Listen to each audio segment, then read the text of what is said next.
شناخت کی جو تعریف کی جاتی ہے اگر کسی قوم کے لحاظ سے، تو اس میں زمین کے بعد زبان بڑی اہم ہوتی ہے، پھر اس کے بعد مشترکہ ثقافت بھی. تو دو چیزوں کے لیے، زمین کے لیے ہم کوشش کر ہی رہے ہیں. اس شہر میں تو زمین نہیں، ہمارے پاس صرف ضمیر بچا ہے، اور ضمیر سب سندھ میں تو کام چلتا نہیں ہے. تو لیکن کوشش کی ہے کہ زبان کو، زمین کو چھوڑ کے آگے زبان کو تو نہیں چھوڑیں گے، اور اس کے ساتھ ساتھ زمین بھی نہیں چھوڑیں گے.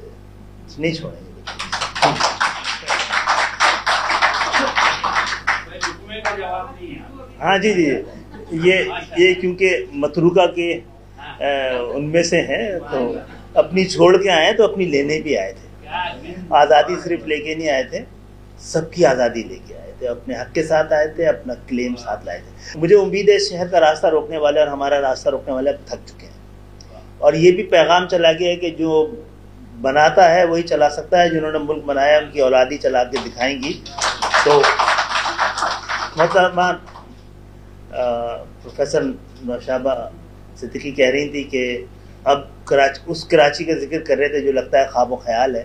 تو ایسا ہے، ہم ویسے کیمرے ہیں تو میں ذرا سنبھل کے بولتا ہوں آج کل، اور بڑی لمبی میں نے کیونکہ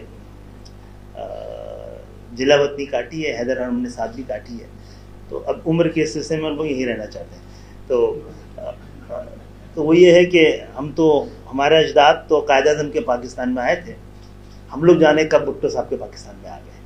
تو دونوں کے درمیان بڑا فرق ہے. اور تو ابھی ہمیں تھوڑی سی یقین ہو چکا ہے کہ اب ہم لوگ کہیں جانے والے نہیں ہیں.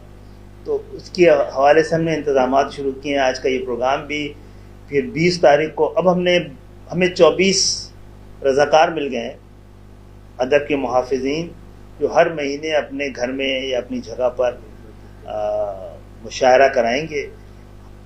ڈاکٹر صاحب کی سربراہی میں ہم لوگ کام کر رہے ہیں. طرح ہی آپ نے مشاعرے کا آغاز کیا ہے. میں نیو یارک میں کرتا رہا کئی سال تک، جو لوگ بننا بھی نہیں چاہتے تھے وہ بھی صاحب دیوان بن گئے وہاں پہ. اچھا، شاعر تو شاعر سمجھنے سے ہوتا ہے. ہم حیدر کو چند بڑے شاعروں میں سمجھتے ہیں، یہ خود کو نہیں سمجھتے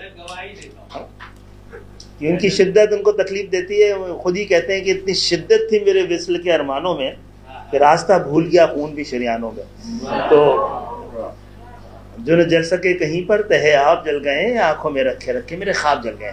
تو میں نے کہا تھا آگے سیاست سے جان چھڑانے کا طریقہ یہ کہ ادب کے دامن میں آ جائیں. ادب میں آپ کا یہ پروگرام کامیاب ہوا ہے تو آپ بھی کامران ہو گئے آج، اور آپ کامران جاگیر پہلے سے ہی ہیں.